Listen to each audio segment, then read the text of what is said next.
Lahat tayo nakadepende sa kalikasan. Dito umaasa ang bawat buhay sa mundo. Let's go! Ayan, ayan.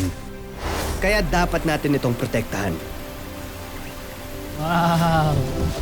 Ako si Miguel Tan Felix. Kinabig. Binanig. Sama-sama nating libutin ang magagandang lugar ng ating bayan Ganda dito. na dapat nating protektahan at mahalin. Simulan natin ang adventure.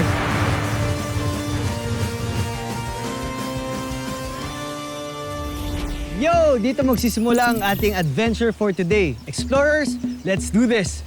Ang goal natin ay makagain ng real-life XP upang mag-level up ang ating kaalaman sa iba't ibang lugar sa ating bansa. Ngayong araw, kilalanin natin ang isang community na nakadepende sa kalikasan. Dito yan sa Cavinti, Laguna. Susubukan nating ma-experience kung paano sila mabuhay. At aalamin natin kung paano nila sineselebrate ang simbolo ng kanilang pag-asa na regalo sa kanila ng kalikasan. Tara G, sa Planet XT!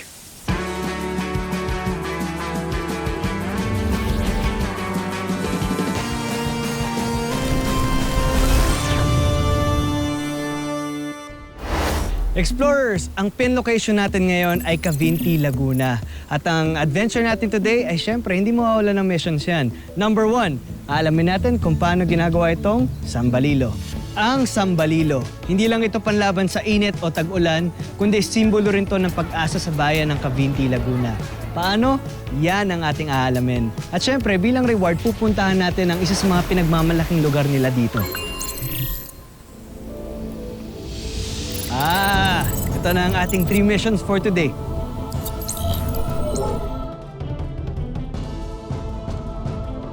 Mission 1. Uy, may extra gear. Astig tong challenge na to. Mission 2. Mukhang matcha-challenge ang lakas ko dito ah. Kakayanin ko kaya? Mission 3. Wow, parang ito ang pinakamadaling mission ko ah. Sina-G ako. Explorers, simulan na natin ang adventure. Samahan niyo ako. Tara, G!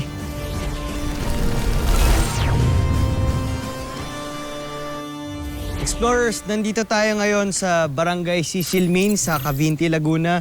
Nakita nyo, medyo maraming puno, parang gubat, pero dito natin may kilala yung tutulong sa mission natin. Ito siya. Siya si Ronald Ramos, hepe sa Barangay Tibatib. Katabi lang ito ng lugar kung saan kami nakita. Dito kasi siya nag-harvest ng dahon ng pandan. Madalas, mga babae raw ang nag-harvest ng dahon ng pandan. Pero si Kuya Ronald, tulad ng maraming residente dito, ay marunong din ng gawaing ito, na itinuro sa kanila nung bata pa sila. Kaya tamang-tama na siya ang magturo sa atin kung paano mag-ani ng dahon na ginagamit sa paggawa ng sambalilo. Saan ho gawa itong sombrero ko? Dito po yan, dito. Yan yung ginagawa ko. Itong dahon na to, itong pandan. Ganito ang farm ng OG na pandan. Hindi ito tulad ng farm sa bukid. Mas mukha itong jungle. Nakaka-Jurassic ang dating. Nagmumukhang langgam ang mga tao sa laki ng mga dahon. Iba pala ang pandan na ginagamit sa pagluluto. Ang dahon na yon ay mas makitid, mas malambot, at mas mabango. Pero itong OG na puno ng pandan, malahigante ang tangkad, makapal-kapal at mahaba ang tangkay, at ang mga dahon nito, mahahaba at matitigas. Meron pang mga tinik sa gilid, kaya delikadong hawakan. Pero kahit nakakasugat, mahal pa rin ng mga taga-Cavinti ang punong ito. Dito kami kumukuha laging kinabubuhay ng mga tao dito. Simula nung bata pa ako, sinasama ko ng aking nanay sa pangunguha nito. Sa pag-ani ho, anong mga Kutsilyo, kailangan? itak. Saka may nakikita po kung ginagamit yung parang nakakabit sa kawayan. Ayun po halabas, pagka mataas na, nahalabas na yan. Pwede nyo bang turuan? Pwede. Tara, subukan natin, explorers. Ano kung pwede kong kunin ito? Ano yan? Mukhang madali lang to. Pwede yan. Baba mo. Baba ako pa po. Sige, yan. Yan? Ah, Hoy! Yun lang. Teka, magre-reset lang ako. Eddie? Let's go! ayan. Ayaw mahulog sa akin. Buti na lang, sumuport si Kuya Ronald.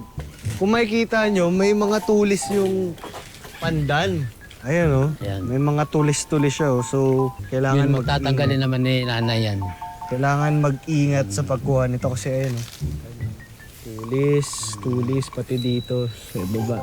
Anong ginagawa natin dito, Nay? Tatanggal po ng tinik, ng pandan. Ah, Si Nanay Mili ang magtuturo sa akin kung paano magtanggal ng tinik sa dahon ng pandan. At alam niyo ba, 35 years niya na itong ginagawa. Pro na pro. Explorers, safety tips sa pagtanggal ng mga tinik. Kailangan magsuot ng gloves para hindi masugatan. Kailangan din may eksperto na aalalay sa inyo, lalo na sa paghawak ng matulis na bagay. paano po to? Oo nga, matulis nga. Yan po yan. Dulo lang po dapat. Galing, di ba? Galing nga. Tapos, explorers, dapat yung talim, dapat away sa inyo. Tapos yung habas nyo, palayo. Bagong skills na naman ang kailangan dito. Kumbaga sa gaming, new skill unlocked. Paano po to? Ganyan?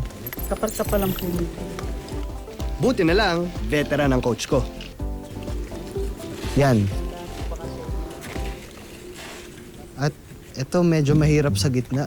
Sinubukan kong mag-shortcut. Pwede ba yan? Natatanggal. Dapat ganyan kakapal. Galing ba, ate? Hindi, galing niyo po magturo. Pagkatapos ho nito, ano ang gagawin dito? Babaakin, gaganihin po. Yan, hahatiin po sila sa dalawa. Hahatiin sa dalawa, sa gitna po. Ito po. Bakit ang kapal pa po ng sa akin? Paano? Ba't ganun? Ba't ang kaiba po yung sa atin? At pag nahati na sa gitna yung dahon, hahatiin pa ulit ito hanggang sa makagawa ka ng 4 na strip sa bawat dahon. Satisfying nung paghiwa ng mga tinik. Sarap sa tenga. At bago ang next step, Salamat po sa pagtuturo sa akin. Kaya Ronald, ano ang gagawin natin? Tatalian natin para madala na natin. Sige, ako subukan ko magtali. yung dahon din ang pinangtatali kasi matibay rin ito. Kita nyo naman, hanggang sa dulo, napaka-generous ni Kuya Ronald sa pagtuturo sa akin. Pero, hindi lang bagong kaalaman ang binigay niya sa akin. Magkano ito lahat? Libre na lang yan. Maraming salamat po, Kuya Ronald. Nice meeting you po. Okay, salamat po rin. Ingat po kayo. Okay, bye-bye. Gawin ko na ho itong sambalino. Sige, side nyo na lang. Salamat to. Okay, Explorers, achievement unlocked. Nakakuha na tayo ng sapat na pandan para makagawa nitong sambalilo. Wow! Mission accomplished! Yo! Ito, sige. Punta na tayo sa next mission natin para malaman natin kung paano magiging sambalilo itong mga pandan na nakuha natin. Let's go, Explorers!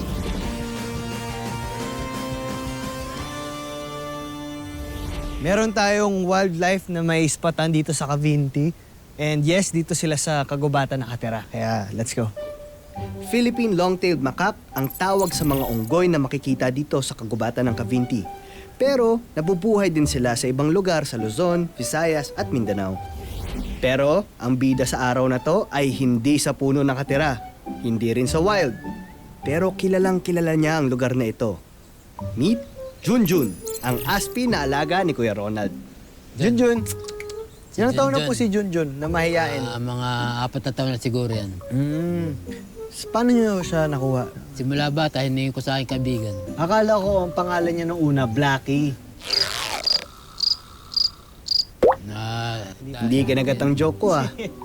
Dito siya lumaki at laging bisita sa kagubatan. Para rin siyang guide sa mga turistang bumibisita dito. Minsan nauuna siya. Patakbo-takbo sa mga madulas at maputik na daan. At kung may nahuhuli sa paglalakad, binabalikan pa ni Junjun ang bisita. Kuya Ronald, tingin mo, from 1 to 10, ganang kakilala ni Junjun tong buong lugar? siguro yung mga 8 dahil dito na ito lumaki.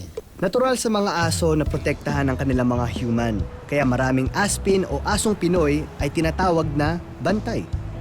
Ganun daw kasi yon, Explorers. Pag minahal at inalagaan mo ang isang aso, ibabalik niya sa iyo ang pagmamahal mo. Hindi lang siya magiging loyal friend mo, poprotektahan ka pa niya sa paraan at kaya na alam niya. Para kay Junjun, hindi lang amo si Kuya Ronald, kundi kaibigan at bahagi ng pamilyang dapat inaalagaan.